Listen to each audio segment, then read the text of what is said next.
Welcome to the Next Level Facebook Ads Podcast with Phil Graham. We help you master Facebook ads and give you an unfair advantage over your competition. Are you ready? Let's go.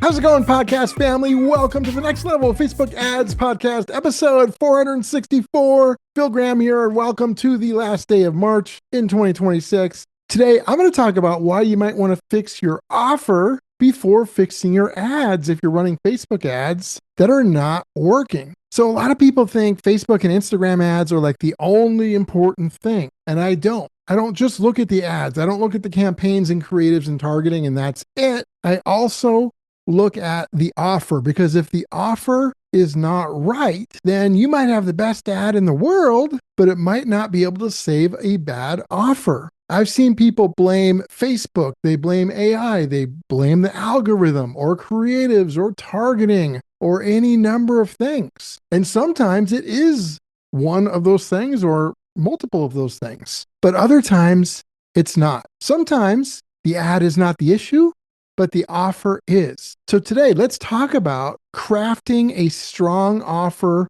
for your ads. Now, if you guys need help with your ads, with your offers, with your AI, if you're looking for one-on-one consulting or somebody to run it for you, just go to my website, philgrahamdigital.com, or you can DM me on Instagram at philgrahamdigital. We can set up a short Zoom call and let's connect. So I've got 7 questions to ask you that you need to ask yourself when it comes to your offer. So when you're running an ad, regardless of whether you are selling something or you have something that you're trying to generate a lead or schedule a call, that is an offer. And so here's 7 questions that I think are super important. And this is from trial and error, from experience, skill, and data.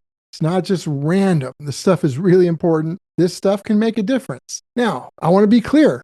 Sometimes it is the ad that's the problem, or the targeting, or, any number of things. So that's important too, obviously. But if you don't have a strong offer, you might be shooting yourself in the foot. Question number 1, why should someone care about your offer? Why would it matter to your customer or to your client? Now, I know that you know that, but are you doing a good job of actually describing that in the offer itself and around the offer on the page? Are you talking about what problem it solves? A lot of times people think they have great stuff, and you might have great stuff. You might have amazing stuff, but you take it for granted that somebody else would also think that without even knowing you or without being able to experience whatever it is you sell. And so you've got to remember, ask yourself, why should someone care? Why would they care? If they just see this offer, if they don't know who you are, if they don't know how you've helped people at all, and they just really pay attention to the offer itself, is there a reason to care? And if the answer is no, you definitely want to rework the offer. Question number 2, is your offer clear? This is super important. There are so many offers that are like pages long, and most people are looking on their phone, so it's like just walls of text, and it's not clear. Ask yourself, can people understand it quickly, like within a few seconds? Because if not, if it's not obvious, if it confuses people, then guess what? It's probably not going to work very well. Question number 3, is the offer specific? When you make an offer that's pretty generic and could apply to anyone and everyone, and it's not very focused or specific, then there's a good chance that's not going to do very well. But if it's specific, either to a specific avatar, a specific type of person, or it could be specific to a problem or a pain point that you solve, then it becomes a lot more relevant to the person looking at that offer versus something that is just general for anybody and everybody. So ask yourself, is this specific enough? Question number 4, and this is really important, is it compelling enough for cold traffic? This is super important. Some offers might be better just for retargeting, while other offers might be so compelling that yes, you can put that in front of cold traffic too. But if you've got an offer that's more suited for just retargeting, don't send it to cold traffic. Send a different offer that is more compelling or worded differently to completely cold traffic. That is super important. Question number 5, you want to ask yourself, why you? Why should somebody choose you in solving whatever problem you solve or whatever product or service you sell. Whatever your offer is, why you? How come you instead of a competitor? How come you instead of just doing nothing? How come you now versus maybe you later? You've got to ask all these questions. And how do you really answer that on a page where your offer is? Well, you answer that by having credibility and trust and differentiation on your offer page. Whatever your offer is and wherever it is, if you're not demonstrating credibility and trust and also showing your differentiation, and like I always say, not just